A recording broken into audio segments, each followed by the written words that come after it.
मैं बस रिकॉर्ड कर रहा था। मुझे लगा वो अलग हो जाएंगे, और फिर वो हो गया। ये शब्द हैं प्रत्यक्षदर्शी शेन ओगडेन के। जरा सोचिए, आप आसमान में एक शानदार एयर शो देख रहे हैं और पलक झपकते ही वो एक खौफनाक हादसे में बदल जाए, विमान तेजी से जमीन की तरफ गिरने लगे। ये बिल्कुल वैसा ही था। तो आज के इस विश्लेषण में हम the anatomy of a miracle and a mishap पर बात करेंगे। हम हवा में हुई इस भयानक टक्कर को डिकोड करेंगे और समझेंगे कि कैसे एक चमत्कारिक बचाव हुआ और मिलिट्री एविएशन पर इसके क्या व्यापक प्रभाव पड़ने वाले हैं। आज की हमारी इस चर्चा का एजेंडा बिल्कुल साफ है। हम शुरुआत करेंगे मिड एयर कोलिजन से, फिर समझेंगे सर्वाइवल का विज्ञान, उसके बाद ग्राउंड जीरो की इमरजेंसी रिस्पांस, फिर एयर शो के जोखिमों का इतिहास और आखिर में बात करेंगे इसके ग्लोबल डिफेंस और इंडस्ट्रियल इम्पैक्ट पर। तो चलिए सबसे पहले हिस्से से शुरू करते हैं, the mid air collision. Idaho के माउंटेन होम एयर बेस का आसमान। दोपहर के ठीक 12 साढ़े 12 बजे एरियल डेमो शुरू होता है और फिर महज कुछ सेकंड बाद ही दो लड़ाकू विमान हवा में आपस में बुरी तरह उलझ जाते हैं। इसके कुछ ही सेकंड के भीतर चारों पायलट्स इजेक्ट करते हैं और कुछ मिनटों बाद बेस से लगभग 2 मील दूर जमीन पर एक आग का गोला नजर आता है। सोशल मीडिया पर वायरल हो रहे इसके फुटेज सच में रोंगटे खड़े कर देने वाले हैं। जो उड़ान एक परफेक्ट कोरियोग्राफ परफॉर्मेंस लग रही थी, वो पल भर में एक बड़ी इमरजेंसी बन गई। ये अमेरिकी नौसेना के बेहद एडवांस्ड EA-18G ग्रॉलर फाइटर जेट्स थे, जो जमीन की तरफ गिरे और फिर काले धुएं का गुबार उठने लगा। शुक्र इस बात का रहा कि क्रैश बेस की सीमा से सुरक्षित दूरी पर हुआ, जिससे जमीन पर किसी को कोई नुकसान नहीं पहुंचा। अब बढ़ते हैं हमारे दूसरे पॉइंट की तरफ, द साइंस ऑफ सर्वाइवल।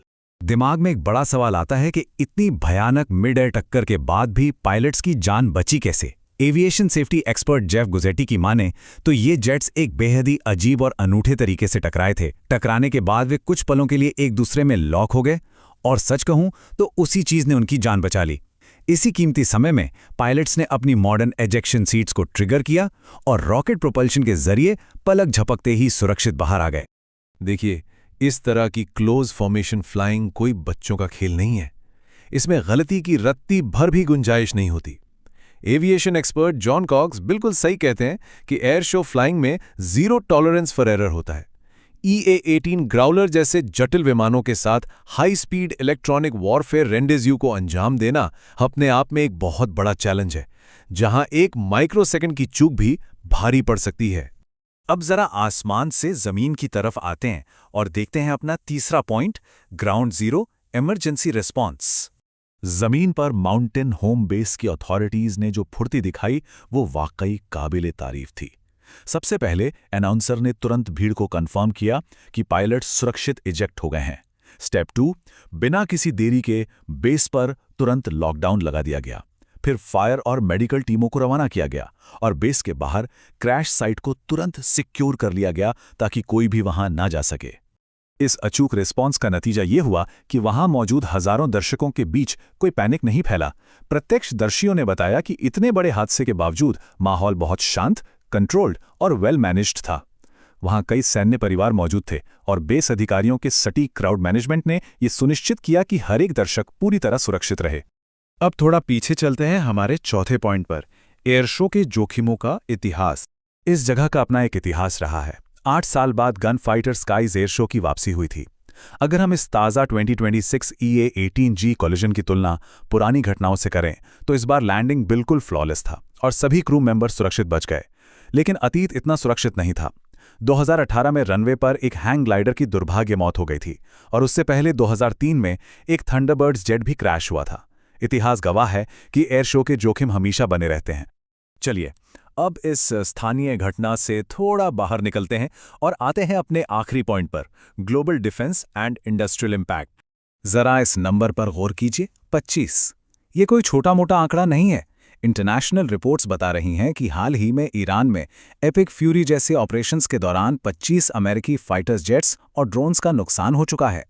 यह आंकड़ा इस कड़वी सच्चाई का संकेत है कि आधुनिक सैन्य उपकरणों के बावजूद ऑपरेशनल जोखिम दुनिया भर में लगातार बने हुए हैं। विमान निर्माण क्षेत्र की वर्तमान स्थिति को देखें तो एक बड़ा बदलाव नजर आ रहा है। जिस FA-18 सुपर हॉर्नेट वेरिएंट पर यह ग्राउलर आधारित है, उसे हाल ही में भारतीय टेंडर्स में अस्वीकार किया गया और 2025 के बाद इसका उत्पादन भी रुकने वाला है। दूसरी तरफ बोइंग अब अपना पूरा फोकस F-15 फाइटर जेट्स पर शिफ्ट कर रहा है। हालांकि वैश्विक स्तर पर उन जेट्स को भी नुकसान का सामना करना पड़ा है। हम यहाँ सिर्फ उन तथ्यों को देख रहे हैं जो वैश्विक रक्षा बाजार में हो रहे बड़े बदलावों को स्पष्ट करते हैं। तो स्थिति बिल्कुल साफ है और वक्त तेजी से बदल रहा है। एक तरफ विमानों का उत्पादन धीमा हो रहा है और दूसरी तरफ ऑपरेशंस में नुकसान बढ़ रहे हैं। इंटरनेशनल डिफेंस एनालिस्ट्स अब ये सवाल उठाने लगे हैं कि भविष्य के हवाई ऑपरेशंस और ट्रेनिंग में मार्जिन ऑफ एरर यानी गलती की गुंजाइश अब कितनी बची है। और ये पूरा घटनाक्रम हमें एक बेहद प्रासंगिक सवाल पर लाकर खड़ा करता है। जब नए विमानों का निर्माण घट रहा है और ऑपरेशनल नुकसान बढ़ रहे हैं, तो दुनिया भर की वायुसेनाएं अपनी ट्रेनिंग में ऐसा क्या बदलाव करेंगी कि हवा में होने वाली गलतियों को पूरी तरह खत्म किया जा सके। इडाहो का ये हादसा भविष्य की मिलिट्री पायलट ट्रेनिंग के लिए एक बहुत बड़ी केस स्टडी बन चुका है, जिस पर हम सबको गंभीरता से सोचना होगा।